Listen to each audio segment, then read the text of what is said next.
3,000 ka mga trabahante sa Cebu City Hall ang mawagtang sa trabaho nunod sa ipatuman nga right sizing sa LGU. Inanay ang pagpatuman ni ini hangtod sa tuig 2025. Sayranta ang detalye pinaagi ni ining report. Mismo sa Cebu City Mayor Mike Crama ang may paybaw nga adunay 3,000 ka magkawani sa Cebu City Hall ang dili na ma-renew ang appointment sa trabaho. Ang mapiktuhan ini kadto job order o kaswal nga mga empleyado. Gipasabot sa mayor nga kabahin kini sa right sizing nga ipatuman sa iyang administrasyon pinasubay usab sa lagda sa gobyerno. Gawas pa mipatuman na og innovation ang Cebu City LGU sa ilang serbisyo ngadto sa katawan, lakip na ang online services, paperless transactions ug uban pa nga dili na magkinahanglan og manpower. And we are not just pursuing it from the point of aggrandizement or we call it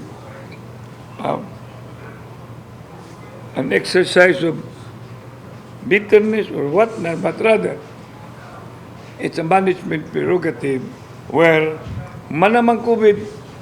Inanay ang pagpatuman sa non-renewal of appointment hangtod sa tuig 2025. Kasamtangan adunay mukapin sa 9,000 ka mga trabahante ang Cebu City Hall, then 1,400 ang regular, 200 co-terminos, 3,300 ang mga kaswal, samtang moabot usab sa mukapin kung kuwang 4,000 ka mga job order.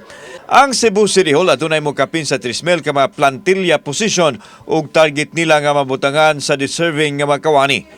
Di na mangupog kun, but definitely we will be going into to cushion the effect. Samtang mohimo og mga programa ang Cebu City Government aron maagak ang mga mapiktuhan sa right sizing pinaagi sa pagpahiluna kanila og panginabuhian og laing trabaho. I-coordinate na po sa DOLE because naamon sa sila yung programa gawa sa employment opportunities ka ng livelihood assistance para sa uban nga dili na ganahan o kurso o manrabaho. Kauban si Clover Lumayag, ako si Alan Domingo. Balitag, Bisdak.